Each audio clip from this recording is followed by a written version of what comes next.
Evening ಇನ್ನು ಸಂಜೆ ಅಡುಗೆಗೆ ಬರುತ್ತೆ ಅಂತ ಹೇಳ್ಬಿಟ್ಟು ಕಾಳುಗಳನ್ನ ನೆನಗಿಟ್ಟಿದ್ದೆ.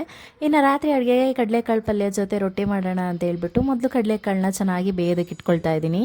ಒಗ್ಗರಣೆ ಹಾಕೊಳ್ಳೋದಕ್ಕೆ ಒಂದು ಬಾಣಲೆ ಇಟ್ಕೊಂಡು ಸ್ವಲ್ಪ ಎಣ್ಣೆ ಸೇರಿಸಿ ಸಾಸಿವೆ, ಜೀರಿಗೆ, ಕರಿಬೇವು, ಹಸಿರು ಮೆಣಸಿನ್ಕಾಯಿ ಹಾಗೆ ಈರುಳ್ಳಿ, ಟೊಮ್ಯಾಟೊನ ಹಾಕ್ಬಿಟ್ಟು ಹುರ್ಕೊಂಡ್ಮೇಲೆ ಸ್ವಲ್ಪ ಅರ್ಶಿನದ ಪುಡಿ, ಸಾಂಬಾರ್ ಪುಡಿ ಹಾಕಿ ಮಿಕ್ಸ್ ಮಾಡಿಕೊಂಡು ಬೇಯಿಸಿಟ್ಕೊಂಡಿರೋ ಕಡಲೆಕಾಳು ಹಾಗೆ ಸ್ವಲ್ಪ ನೀರನ್ನ ಹಾಕ್ಬಿಟ್ಟು ಒಂದು 5 ನಿಮಿಷ ಕುದಿಯೋದಕ್ಕೆ ಬಿಡ್ತೀನಿ. ಇವಾಗ ಚೆನ್ನಾಗಿ ಕುದ್ದಿದೆ. ಇದಕ್ಕೆ ಹುಣಸೆ ಹಣ್ಣಿನ ರಸ ಹಾಗೆ ಸ್ವಲ್ಪ ಗುರಾಳ್ ಪುಡಿ, ಹುರ್ಗಡ್ಲೆ ಪುಡಿ ಹಾಗೆ ತುರಿದಿಟ್ಕೊಂಡಿರುವಂಥ ಹಸಿ ಕೊಬ್ಬರಿ, ಸ್ವಲ್ಪ ಕೊತ್ತಂಬರಿ ಸೊಪ್ಪು, ರುಚಿಗೆ ನೋಡಿಕೊಂಡು ಉಪ್ಪನ್ನ ಸೇರಿಸಿ ಚೆನ್ನಾಗಿ ಮಿಕ್ಸ್ ಮಾಡಿಕೊಂಡ್ರೆ ರೊಟ್ಟಿ ಜೊತೆ ತುಂಬಾ ಚೆನ್ನಾಗಿರೋವಂಥ ಕಡಲೆಕಾಳು ಪಲ್ಯ ರೆಡಿ ಆಗಿಬಿಡುತ್ತೆ.